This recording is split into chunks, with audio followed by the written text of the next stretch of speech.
Carla stared at the message on her phone while standing behind the counter of her boutique. The words were cold, arrogant, and almost unreal. I'm leaving you and flying to Mexico City with my 21-year-old girlfriend. I already emptied our joint account. Yet her hands didn't shake. Her voice stayed perfectly calm as she continued helping Mrs. Teresa choose a silk scarf from the new collection. The only hint that something inside her had shifted was the slight tightening around her eyes. Only after Mrs. Teresa left the shop with her purchase wrapped neatly in silver paper did Carla finally answer the text. Good luck. My name is Carla. I'm 39 years old, and that morning my husband of 13 years decided to end our marriage through a text message.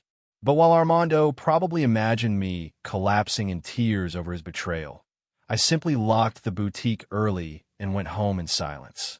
The truth was, none of this surprised me anymore. For months, the warning signs had been impossible to ignore. The constant late nights at work that didn't match his paycheck. The sudden passwords on his phone after years of openness. The obsessive gym sessions, the expensive clothes, the desperate attempts to look younger than he really was. For months earlier, I had discovered a receipt from an elegant restaurant for 2 people on a night he claimed he was working overtime. That was the exact moment I decided to prepare myself. The very next day, I opened a private account at another bank. A week later, Armando casually suggested combining our finances to make life easier. I smiled sweetly and agreed.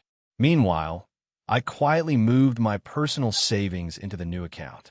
The joint account he proudly emptied only contained enough money to avoid raising suspicion, about 3 months of normal deposits. Everything else was protected in my separate account, along with a carefully organized folder documenting every suspicious thing he had done during the past year. A new message appeared on my screen. Don't even think about begging. Lauren and I leave tomorrow. I'll send someone for my belongings later. Lauren, the young receptionist from his office. I had met her during the company holiday party months earlier. I remembered the way she laughed too hard at his jokes and touched his arm whenever she spoke, assuming nobody noticed. She was young enough to be his daughter, but apparently that only inflated his ego further. I replied with a single word. Understood. Let him believe he had one. Let him enjoy his little fantasy while it lasted. Another message arrived moments later. I've been planning this for months. Lauren understands me in ways you never could. Maybe now you'll finally find someone your own age. I took screenshots of every message and added them to my evidence file. My lawyer would appreciate his dramatic confessions later, especially the parts where he openly admitted planning everything and bragged about draining the account. Then came the message that truly caught my attention. By the way, I used her joint card to pay for the flights and hotel. Consider it my farewell gift. Perfect.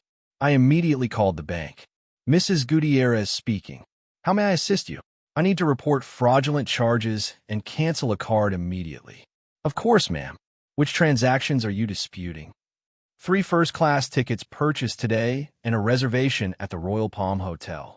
And why do you believe these charges are fraudulent?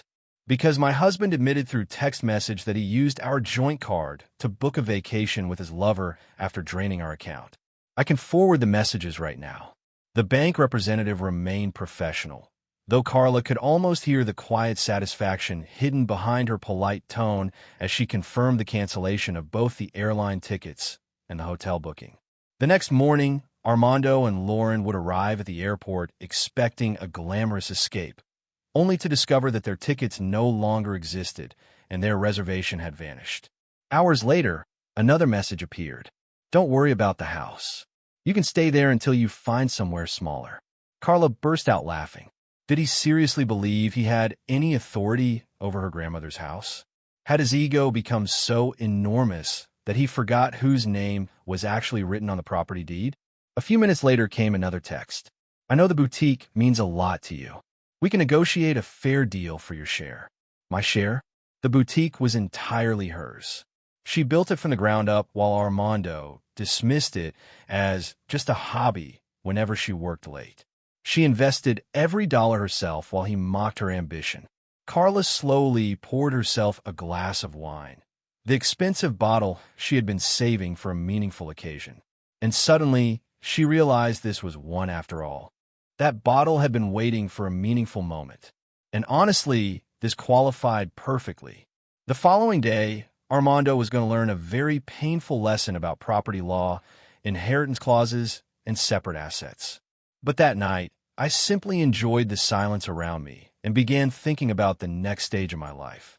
The next morning, my phone exploded with furious notifications. What the hell did you do to the card? The airline won't let us board. The hotel canceled everything. Answer me now. I switched my phone to silent mode and headed to my boutique as usual.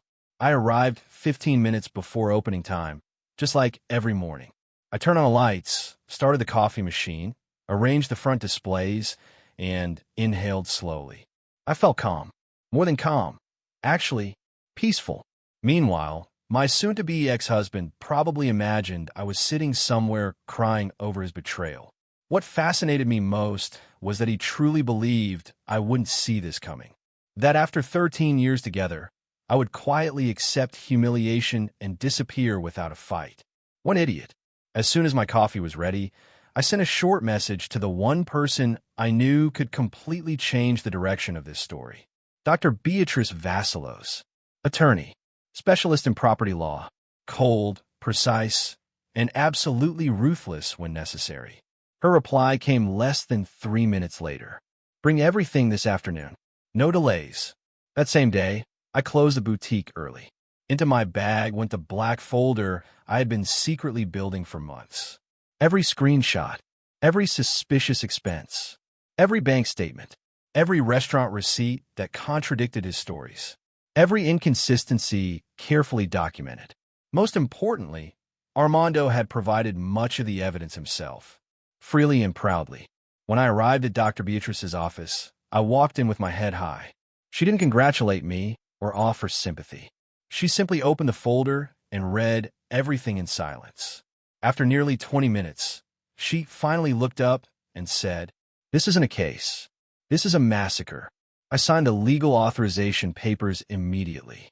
I don't want a peaceful settlement, I told her clearly. I want justice, and I want him to feel every consequence one drop at a time. 3 days later, Armando received official notification.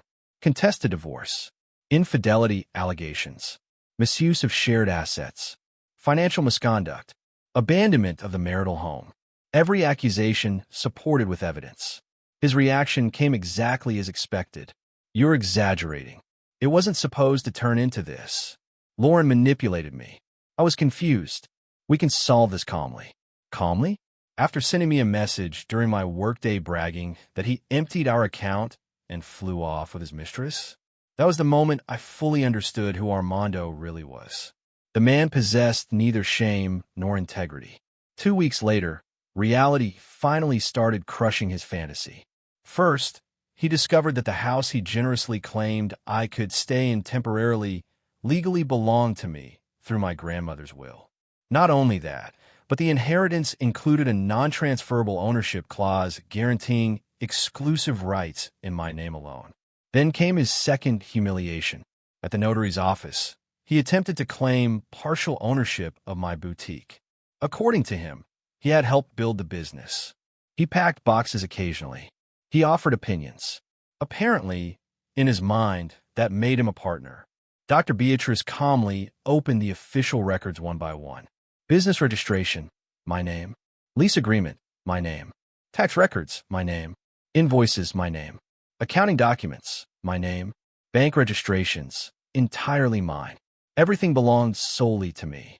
"You are not legally registered as a partner, sir," Beatrice stated without emotion. "There is no employment contract, ownership participation, or business claim attached to your name." "But I helped," Armando argued weakly, already losing confidence. "Informal assistance does not create property rights, Mr. Armando," she replied sharply. "The law is very clear on that." That was when he completely lost control. He slammed his hand against the table, raised his voice, and accused me of being manipulative and vindictive. According to him, I was destroying his life out of revenge. For the first time since all of this began, I looked directly into his eyes and answered calmly. "Revenge is sending your wife a message from Hawaii announcing you're with a 22-year-old woman after draining the joint account. What I'm doing is called justice. And unlike you, I'm doing it with dignity. He stormed out of the office, slamming the door behind him so hard the walls shook. The last image I saw was Armando, standing in the hallway, screaming into his phone, desperately trying to convince someone that he was the victim in all of this. The problem was that this time, nobody believed him anymore. And me? I was only beginning to take back everything he tried to steal from me. The most fascinating thing about carefully executed revenge is what happens afterward. The panic, the desperation, the collapse of the illusion. And from the best seat possible, I watched Armando unravel piece by piece over the following days. He couldn't tolerate losing control of the story.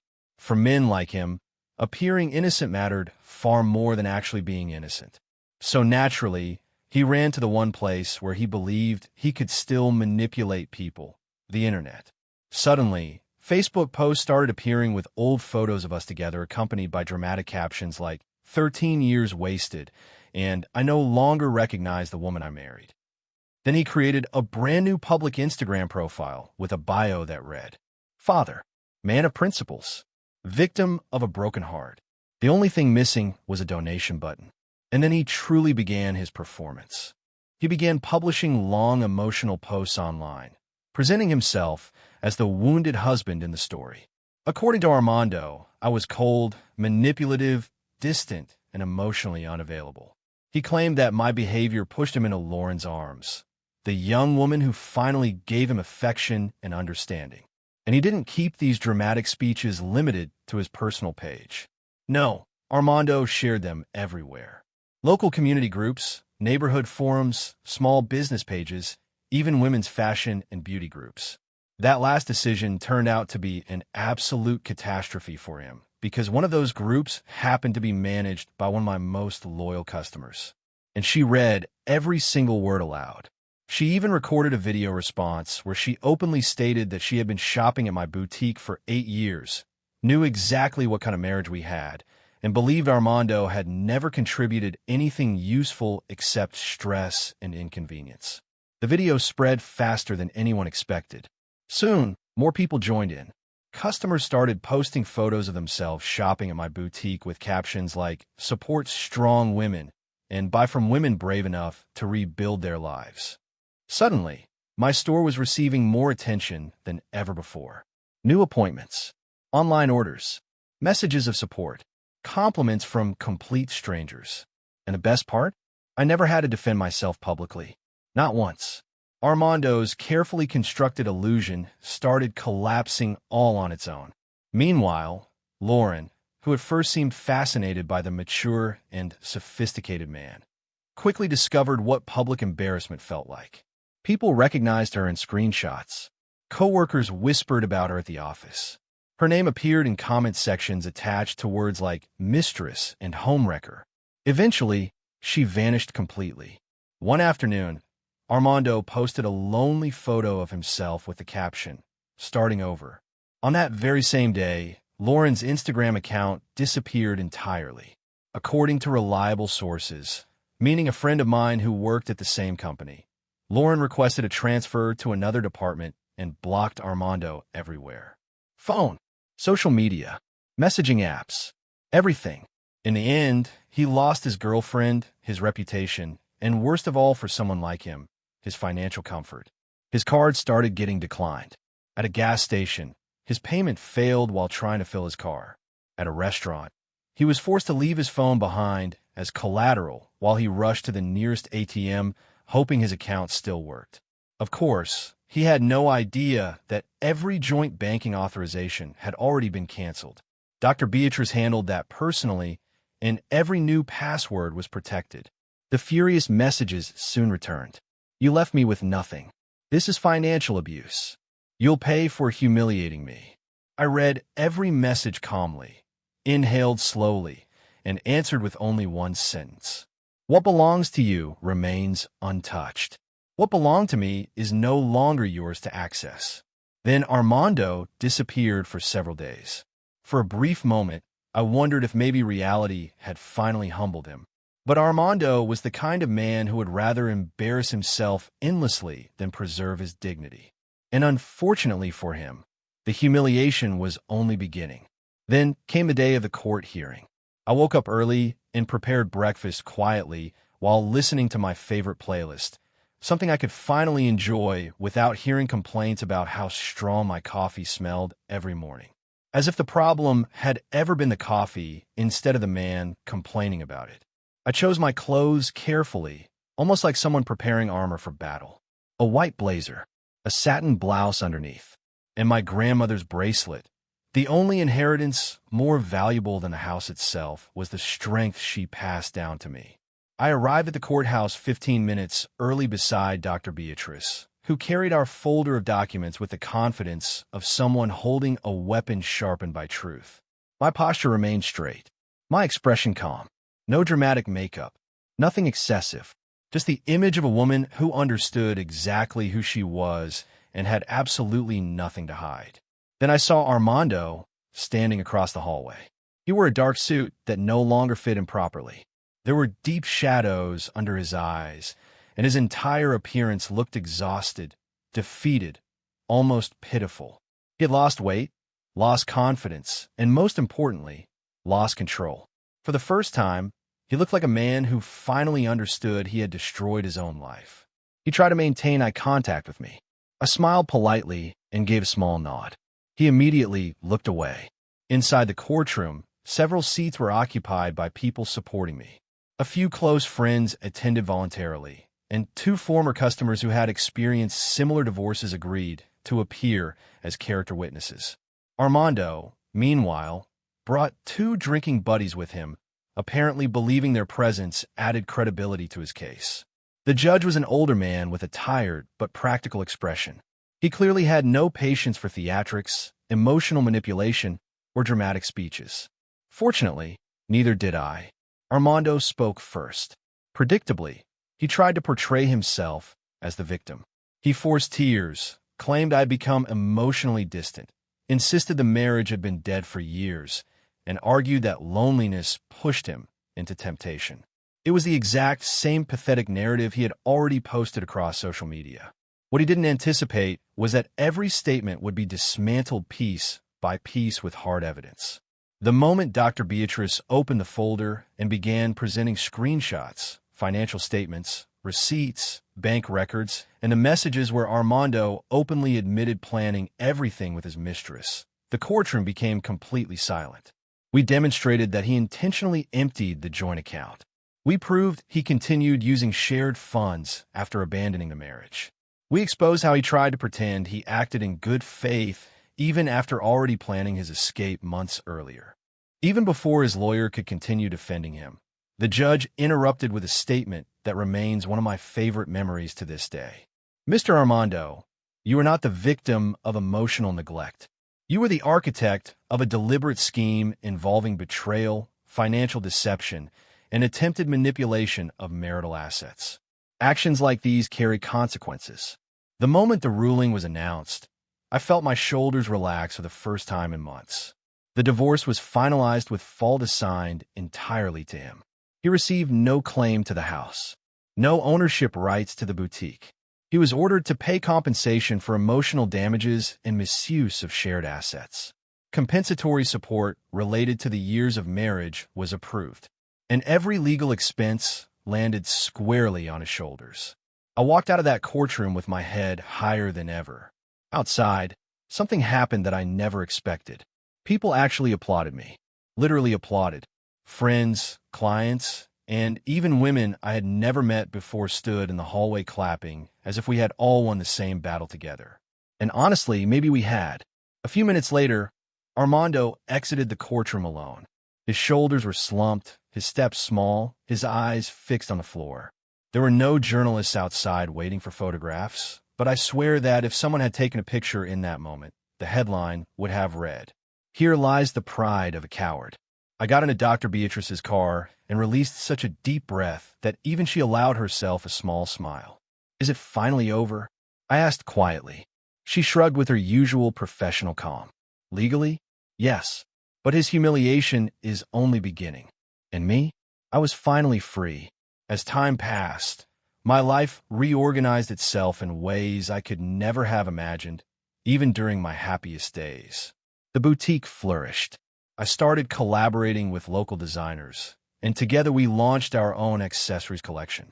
Eventually, I was invited to speak at university about female entrepreneurship and rebuilding life after personal collapse.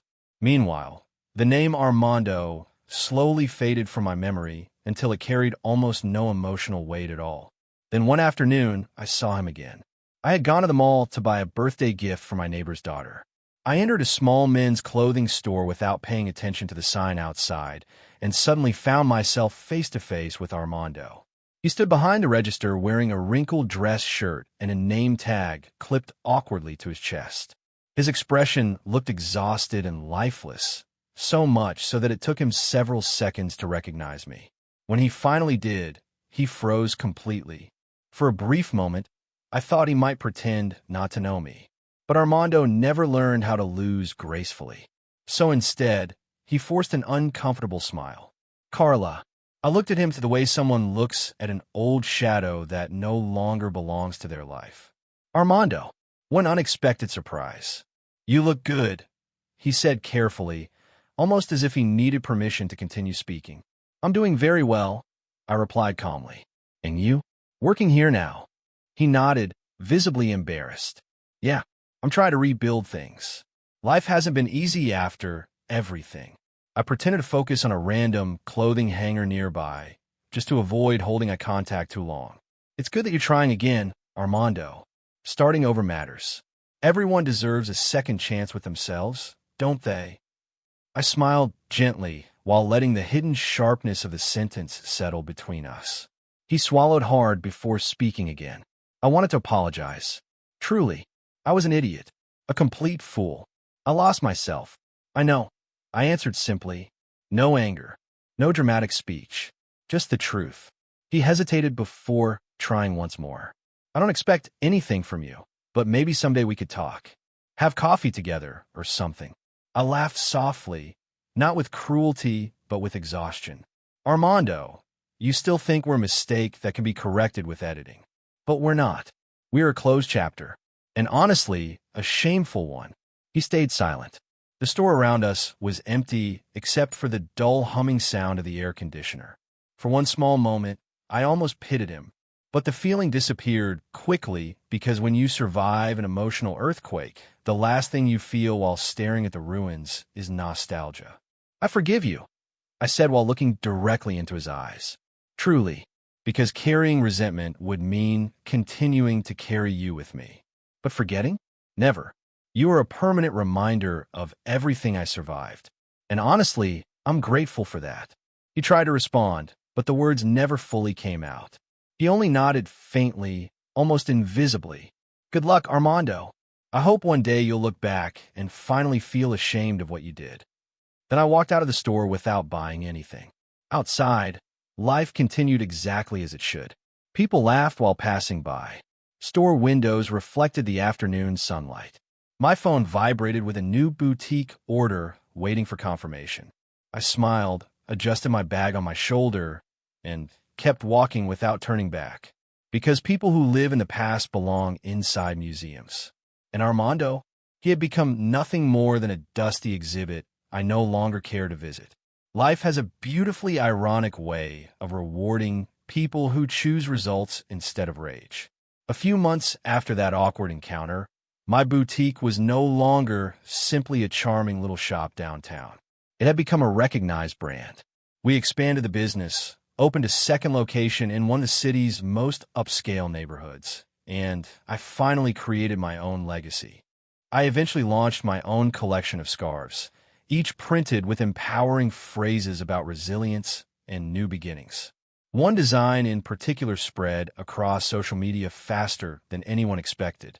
It simply said, "You didn't destroy me. You set me free." After that, invitations started arriving constantly. Events, fashion fairs, interviews, business panels.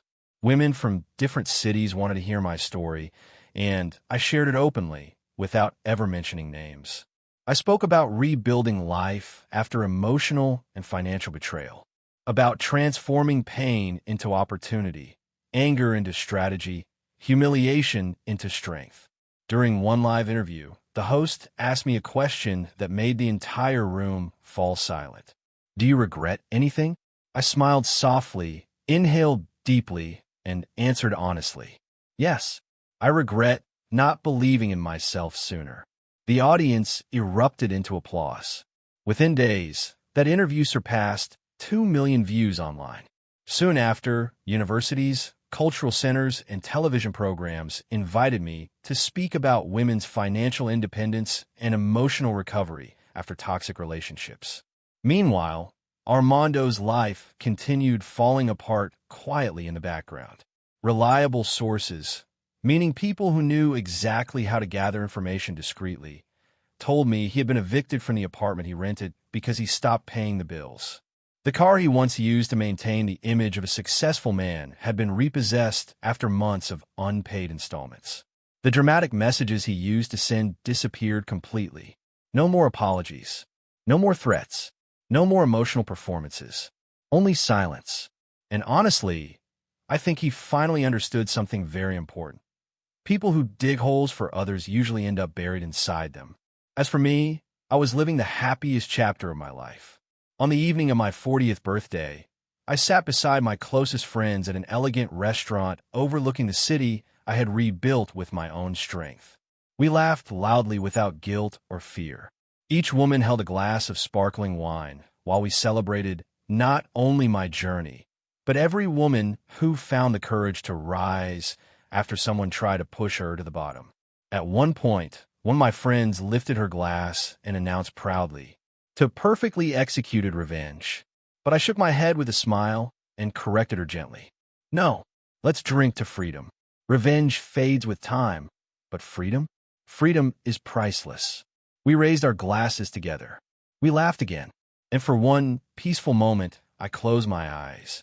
There was no anger left inside me anymore. No fear, no sadness, only an entire future waiting ahead of me. And for the first time in a very long time, that future belonged completely to me. Did you enjoy the story? Share your thoughts in the comments. Subscribe to the channel for more stories like this, and I'll see you in the next one.